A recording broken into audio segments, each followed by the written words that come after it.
Bonsoir à tous, bienvenue sur D8 pour cette nouvelle édition de Voyage au bout de la nuit. Aujourd'hui, je vais poursuivre la lecture des Contes du lundi d'Alphonse Daudet. Et nous en étions toujours au premier chapitre qui s'intitule La fantaisie et l'histoire. Et je commence par le chapitre qui s'intitule Mon képi. Et n'hésitez pas à réagir suite à cette lecture sur les réseaux sociaux avec le hashtag VBN. Merci beaucoup. Mon képi. Ce matin, je l'ai retrouvé. Oublié au fond d'une armoire, tout fané de poussière, frangé au bord, rouillé aux chiffres, sans couleur et presque sans forme. En le voyant, je n'ai pas pu m'empêcher de rire. Tiens, mon képi. Et tout de suite, je me suis rappelé cette journée de fin d'automne, chaude de soleil et d'enthousiasme, où je descendis dans la rue, tout fière de ma nouvelle coiffure, cognant mon fusil dans les vitrines pour rejoindre les bataillons du quartier et faire mon devoir de soldat citoyen. Celui qui m'aurait dit que je n'allais pas sauver Paris, délivrer la France à moi seule, celui-là se serait certainement exposé à recevoir dans l'estomac tout le fer de ma baïonnette. On y croyait si bien à cette garde nationale.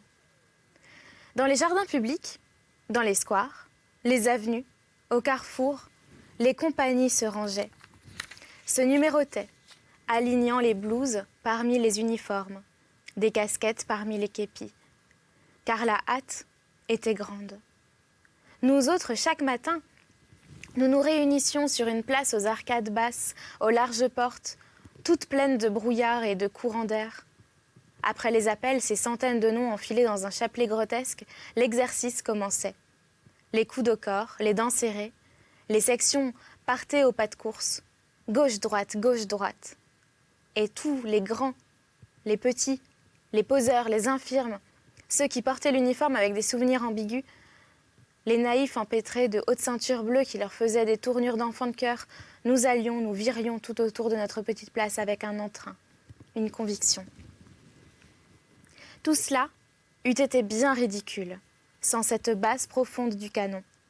Cet accompagnement continuel qui donnait de l'aisance et de l'ampleur à nos manœuvres, étoffait les commandements trop grêles, atténuait les gaucheries, les maladresses, et dans ce grand mélodrame de Paris assiégé, tenait l'emploi de ces musiques de scène dont on se sert au théâtre pour donner du pathétique aux situations. Le plus beau, c'est quand nous montions au rempart. Je me vois encore par ces matins brumeux, passant fièrement devant la colonne de Juillet et lui rendant les honneurs militaires. Portée, armes. Et ces longues rues de Charonne, pleines de peuple. Ces pavés glissants où l'on avait tant de peine à marquer le pas. Puis en approchant des bastions, nos tambours qui battaient la charge, il me semble que j'y suis. C'était si saisissant, cette frontière de Paris, cet talus vert creusé pour les canons, animé par les tentes déployées, la fumée des bivouacs et ces silhouettes diminuées qui erraient tout en haut, dépassant l'entassement des sacs, du bout des képis et de la pointe des baïonnettes. Oh, ma première garde de nuit. Cette course à tâtons dans le noir, dans la pluie, la patrouille roulant, se bousculant le long des talus mouillés, s'égrenant en chemin et me laissant, moi dernier, perché sur la porte de Montreuil, à une hauteur formidable. Quel temps de chien cette nuit-là. Dans le grand silence étendu sur la ville et sur la campagne, on n'entendait que le vent qui courait autour des remparts. Courbait les sentinelles, emportait les mots d'ordre et faisait claquer les vitres d'un vieux réverbère au bas sur le chemin sur le chemin de ronde. Le diable de réverbère. Je croyais chaque fois entendre traîner le sabre d'un hulan, et je restais là, l'arme haute et le qui-vive. Aux dents. Tout à coup, la pluie devenait plus froide. Le ciel blanchissait sur Paris. On voyait monter une tour, une coupole, un fiacre roulait au loin, une cloche sonnait. La ville géante s'éveillait et, dans son premier frisson matinal, secouait un peu de vie autour d'elle. Un coq chantait de l'autre côté du talus. À mes pieds, dans le chemin de ronde encore noir, passait un bruit de pas, un cliquetis de ferraille. Et à mon halte-là qui vive, lancée d'une voix terrible, une petite voix timide et grelottante, montait vers moi dans le brouillard. Marchande de café. Que voulez-vous? On était alors au premier jour du siège. Et nous nous imaginions, pauvres miliciens naïfs, que les Prussiens, passant sous les feux des forts, allaient arriver jusqu'au pied du rempart, appliquer leurs échelles et grimper d'une belle nuit au milieu des hurrahs et des lances à feu agitées dans les ténèbres. Avec ces imaginations-là, vous pensez, si on s'en donnait des alertes. Presque toutes les nuits, c'était des « aux armes, aux armes !» Des réveils en sursaut, des bousculades à travers des faisceaux renversés, des officiers effarés qui nous criaient « du sang-froid, du sang-froid !» pour essayer de s'en donner à eux-mêmes. Et puis, le jour venu, on apercevait un malheureux cheval, échappé, gambadant sur les fortifications et broutant l'herbe du talus, sans se douter qu'à lui seul, il avait figuré un escadron de cuirassiers blancs et servait de cible à tout un bastion en armes. C'est tout cela que mon képi me rappelle. Une foule d'émotions, d'aventures, de paysages. Nanterre, la Courneuve, le Moulin-Saquet et ce joli coin de la Marne où l'intrépide 96e a vu le feu. Pour la première fois et dernière fois. Les batteries prussiennes étaient en face de nous, installées au bord d'une route derrière un petit bois. Comme un de ces hameaux tranquilles dont on voit la fumée à travers les branches. Sur la ligne ferrée à découvert, où nos chefs nous avaient oubliés, les obus pleuvaient, avec des chocs retentissants et des étincelles sinistres. Mon pauvre képi, tu n'étais pas trop crâne ce jour-là. Et tu as bien des fois fait le salut militaire, plus bas même qu'il ne le convenait. N'importe, ce sont là des jolis souvenirs, un peu grotesques, mais avec un petit pompon d'héroïsme. Et si tu ne m'en rappelais pas d'autres. Malheureusement, il y a aussi les nuits de garde dans Paris, les postes dans les boutiques à louer, le poêle étouffant, les bancs cirés, les factions monotones aux portes des mairies devant la place mouillée de ce gâchis d'hiver, qui reflète la ville dans ses ruisseaux, la police des rues, les patrouilles dans les flaques d'eau, les soldats qu'on ramassait ivres, errants, les filles, les voleurs, et ces matins blafards, où l'on rentrait avec un masque de poussière et de fatigue, des odeurs de pipe, de pétrole, de vieux varech, collés aux vêtements. Et les longues journées bêtes, les élections d'officiers pleines de discussions, de papotages, de compagnie, de pinches d'adieu, les tournées de petits verres, les plans de bataille expliqués sur des tables de café avec des allumettes, les votes, la politique et sa sœur, la sainte flâne, cette inaction qu'on ne savait comment remplir, ce temps perdu qui vous enveloppait d'une atmosphère vide où l'on avait envie de s'agiter, de gesticuler. Et les chasses à l'espion, les défiances absurdes, les confiances exagérées, la sortie en masse, la trouée, toutes les folies, tous les délires d'un peuple emprisonné. Voilà ce que je retrouve, affreux képi, en te regardant. Tu les as eues toutes, toi aussi, ces folies-là. Et si le lendemain de Buzenval, je ne t'avais pas jeté en haut d'une armoire, si j'avais fait comme tant d'autres qui se sont obstinés à te garder, à t'orner d'immortels, de galons d'or à rester des numéros dépareillés, de bataillons épars, qui sait sur quelle barricade tu aurais fini par m'entraîner. Décidément, képi de révolte et d'indiscipline, képi de paresse, d'ivresse, de club, de radotage, képi de la guerre civile, tu ne vaux même pas le coin de rebut que je t'avais laissé chez moi. À la hotte. Le turco de la commune. C'était un petit timbalier de tirailleurs indigènes qui s'appelait Kadour. Il venait de la tribu de Djendjel et faisait partie de cette poignée de turcos qui étaient jetés dans Paris à la suite de l'armée de Vinoy. De Wissembourg jusqu'à Champigny, il avait fait toute la campagne, traversant les champs de bataille comme un oiseau de tempête, avec ses cliquettes de fer et sa derbouka, tambour arabe. Si vif, si remuant, que les balles ne savaient où le prendre. Mais quand l'hiver fut venu, ce petit bronze africain, rougi au feu de la mitraille, ne put supporter les nuits de grands gardes, l'immobilité dans la neige. Et un matin de janvier, on le ramassa au bord de la Marne, les pieds gelés, tordus par le froid. Il resta longtemps à l'ambulance. C'est là que je le vis pour la première fois. Triste et patient comme un chien malade, le turco regardait autour de lui avec un grand œil doux. Quand on lui parlait, il souriait et montrait ses dents. C'est tout ce qu'il pouvait faire, car notre langue lui était inconnue. Et à peine s'il parlait le sabir, ce patois algérien composé de provençal, d'italien, d'arabe, fait de mots bariolés, ramassés comme des coquillages tout le long des mers latines. Pour se distraire, Kadour n'avait que sa derbouka. De temps en temps, quand il s'ennuyait trop, on la lui apportait sur son lit et on lui permettait d'en jouer, mais pas trop fort, à cause des autres malades. Alors sa pauvre figure noire, si terne, si éteinte, dans le jour jaune et ce triste paysage d'hiver qui montait de la rue, s'animait, grimaçait, suivait tous les mouvements du rythme. Tantôt il battait la charge et l'éclair de ses dents blanches passait dans un rire féroce, ou bien ses yeux se mouillaient à quelque aubade musulmane. Sa narine se gonflait, et dans l'odeur fade de l'ambulance, au milieu des fioles et des compresses, il revoyait les bois de Blida, chargés d'oranges et de petites mauresques, sortant du bain, masqués de blanc et parfumés de verveine. 2 mois se passèrent ainsi. Paris, en ces 2 mois, avait bien fait des choses. Mais Kadour ne s'en doutait pas. Il avait entendu passer sous ses fenêtres le troupeau las et désarmé qui rentrait. Plus loin, les canons promenaient, roulés du matin au soir. Puis le tocsin, la canonnade. À tout cela, il ne comprit rien.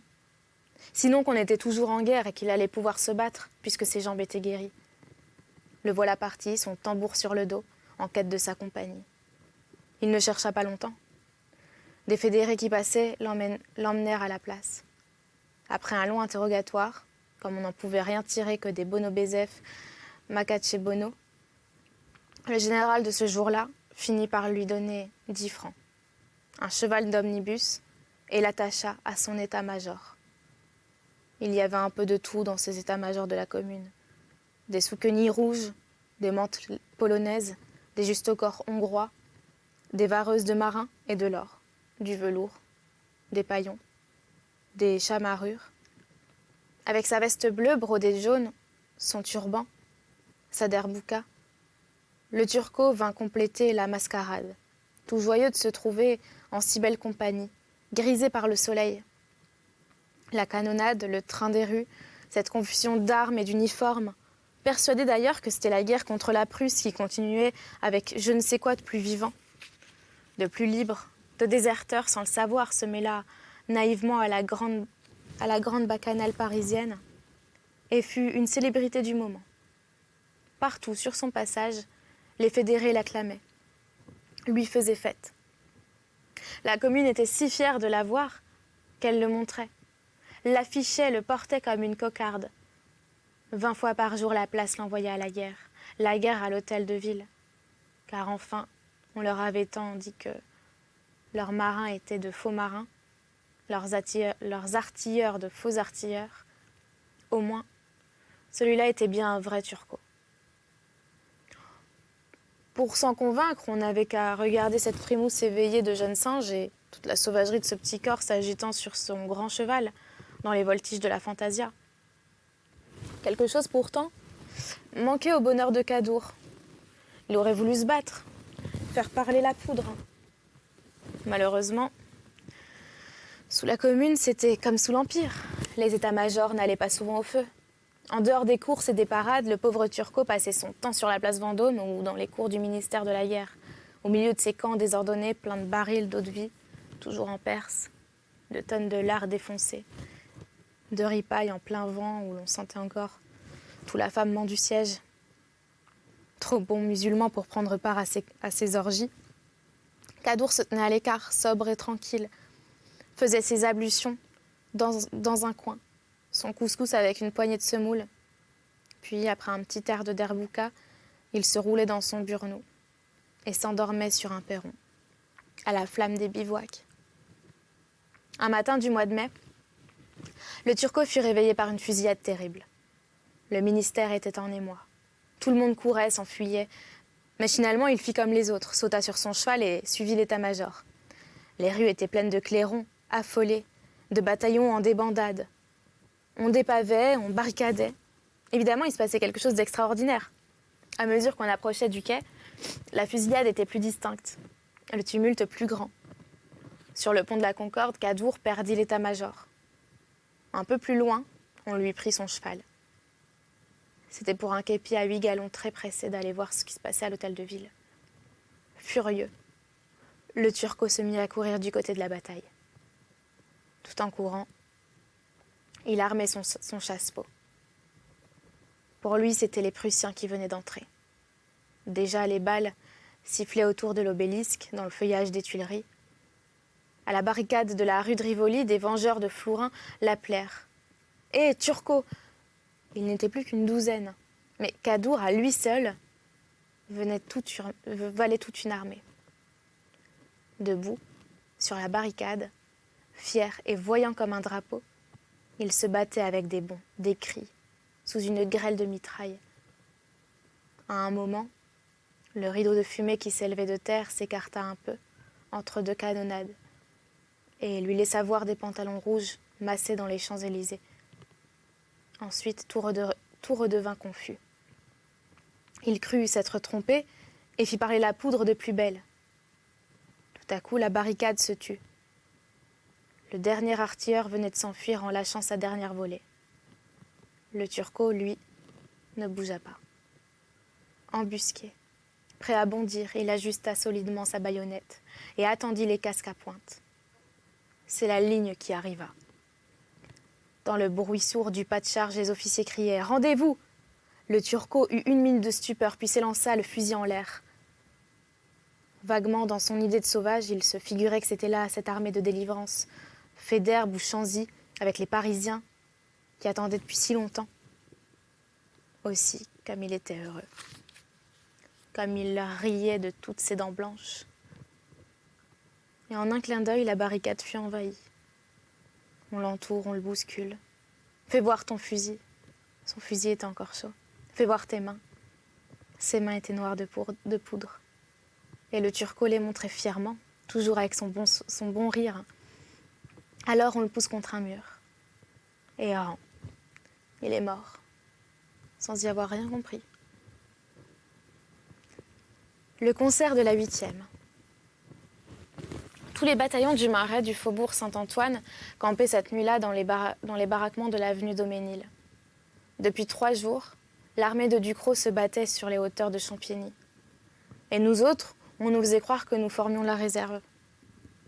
Rien de plus triste que ce campement de boulevard extérieur, entouré de cheminées d'usines, de gares fermées, de chantiers déserts, dans ces quartiers mélancoliques qui éclairaient seulement quelques boutiques de marchands de vin. Rien de plus glacial, de plus sordide que ces longues baraques en planches, alignées sur le sol battu, sec et dur de décembre, avec leurs fenêtres mal jointes, leurs portes toujours ouvertes, et ces quinquets fameux tout obscurcis de brume. Comme des falots en plein vent. Impossible de lire, de dormir, de s'asseoir. Il fallait inventer des jeux de gamins pour se réchauffer, battre la semelle, courir autour des baraques. Cette inaction bête, si près de la bataille, avait quelque chose de honteux et d'énervant, cette nuit-là surtout.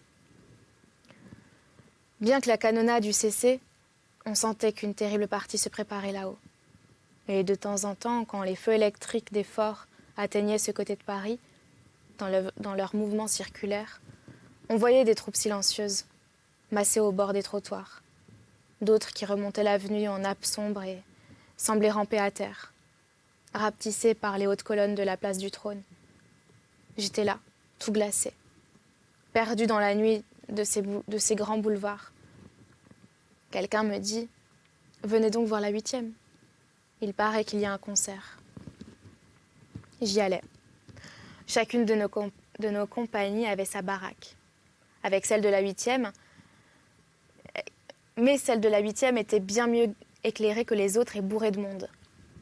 Des chandelles piquées au bout des baïonnettes allongeaient de grandes flammes ombrées de fumée noire qui frappaient en plein sur toutes ces têtes d'ouvriers, vulgaires, abrutis par l'ivresse, le froid, la fatigue et ce mauvais sommeil debout, qui fanent et qui pâlit. Dans un coin, la cantinière dormait, la bouche ouverte, pelotonnée sur un banc devant sa petite table chargée de bouteilles vides et de verres troubles. On chantait. À tour de rôle, les amateurs montaient sur une estrade improvisée au fond de la salle et se posaient, déclamaient, se drapaient dans leurs couvertures avec des souvenirs de mélodrames. Je retrouvais là ces voix ronflantes, roulantes, qui résonnent au fond des passages, des cités ouvrières toutes pleines de tapages d'enfants, de cages pendues, d'échoppes bruyantes. Cela est charmant à entendre, mêlé au bruit des outils, avec l'accompagnement du marteau et de la varlope. Mais là, sur cette estrade, c'était ridicule et navrant. Nous eûmes d'abord l'ouvrier penseur, le mécanicien à longue barbe chantant de douleur du prolétaire, avec une voix de gorge où la Sainte Internationale avait mis toutes ses colères. Puis il en vint un autre, à moitié endormi, qui nous chanta la fameuse chanson de la canaille, mais d'un air si ennuyé, si lent, si dolent, qu'on aurait dit une berceuse. Et pendant qu'il psalmodiait, on entendait les ronflements des dormeurs obstinés qui cherchaient des coins, se retournaient contre la lumière en grognant. Soudain, un éclair blanc passa entre les planches et fit pâlir la flamme rouge des chandelles. En même temps, un coup sourd ébranla la baraque. Et presque aussitôt d'autres coups, plus sourds, plus lointains, roulèrent là-bas sur les coteaux de Champigny en saccades diminuées. C'était la bataille qui recommençait. Les amateurs se moquaient bien de la bataille. Cette estrade, ces 4 chandelles avaient remué dans tout ce peuple je ne sais quel instinct de cabotinage. Il fallait les voir guetter le dernier couplet, s'arracher les romances de la bouche. Personne ne sentait plus le froid. Ceux qui étaient sur l'estrade, ceux qui en descendaient et aussi ceux qui attendaient leur tour, la romance au bord du gosier, tous étaient rouges, suants, l'œil allumé. La vanité leur tenait chaud. Il y avait là des célébrités de quartier, un tapissier poète qui demanda à dire une chansonnette à sa composition, l'égoïste, avec le refrain « chacun pour soi ». Et comme il avait un défaut de langue, il disait « l'égoïste » et « faquin pour foi ». C'était une satire contre les bourgeois ventrus qui aiment mieux rester au coin de leur feu que d'aller aux avant-postes. Et je verrai toujours cette bonne tête de fabuliste, son képi sur l'oreille et sa jugulaire au menton, soulignant tous les mots de sa chansonnette et nous décochant pour refrain d'un air malicieux « faquin pour foi, faquin pour foi ». Pendant ce temps, le canon chantait, lui aussi, mêlant sa basse profonde aux roulades des mitrailleuses. Il disait des blessés mourant de froid dans la neige, l'agonie au revers des routes dans les mares de sang gelé, l'obus aveugle, la mort noire arrivant de tous côtés à travers la nuit. Et le concert de la 8e allait toujours son train. Maintenant, nous en étions au gaudriole. Un vieux rigolo, l'œil éraillé et le nez rouge, se trémoussait sur l'estrade, dans un délire de trépignement, de bis, de bravo. Le gros rire des obscénités dites entre hommes épanouissait toutes les figures. Du coup, la cantinière s'était réveillée et serrée dans la foule, dévorée par tous ses yeux, se tordait de rire, elle aussi. Pendant que le vieux entonnait de sa voix de rogome « Le bon Dieu, saoul comme un... » Et je n'y tenais plus. Je sortis. Mon tour de faction allait venir, mais tant pis. Il me fallait de l'espace et de l'air et je marchais devant moi, longtemps, jusqu'à la Seine. L'eau était noire, le quai désert. Paris sombre, privé de gaz, s'endormait dans un cercle de feu. Les éclairs des canons clignotaient tout autour et des rougeurs d'incendie s'allumaient de place en place sur les hauteurs. Tout près de moi, j'entendais des voix basses, pressées, distinctes dans l'air du froid. On haletait, on s'encourageait. Puis, les voix s'arrêtaient tout à coup, comme dans l'ardeur d'un grand travail qui absorbe toutes les forces de l'être. En m'approchant du bord, je finis par distinguer dans cette vague lueur qui monte de l'eau la plus noire une canonnière arrêtée au pont de Bercy et s'efforçant de remonter le courant. Des lanternes secouées au mouvement de l'eau, le grincement des câbles qui halaient les marins, marquaient bien les rassauts, les reculs, toutes les péripéties de cette lutte contre la mauvaise volonté de la rivière et de la nuit. Brave petite canonnière, comme tous ses retards l'impatientaient. Furieuse, elle battait l'eau de ses roues, la faisait bouillonner sur place. Enfin, un effort suprême la poussa en avant. Hardi garçon. Et quand elle eut passé et qu'elle s'avança toute droite dans le brouillard, vers la bataille qui l'appelait, un grand cri de « Vive la France » retentit sous l'écho du pont. Le concert de la 8e était loin. Et c'est là-dessus que nous allons arrêter cette lecture pour aujourd'hui. J'espère que vous l'avez appréciée. N'hésitez pas à réagir sur les réseaux sociaux avec le hashtag VBN. Merci beaucoup, je vous souhaite une très bonne nuit ou une bonne journée. À bientôt.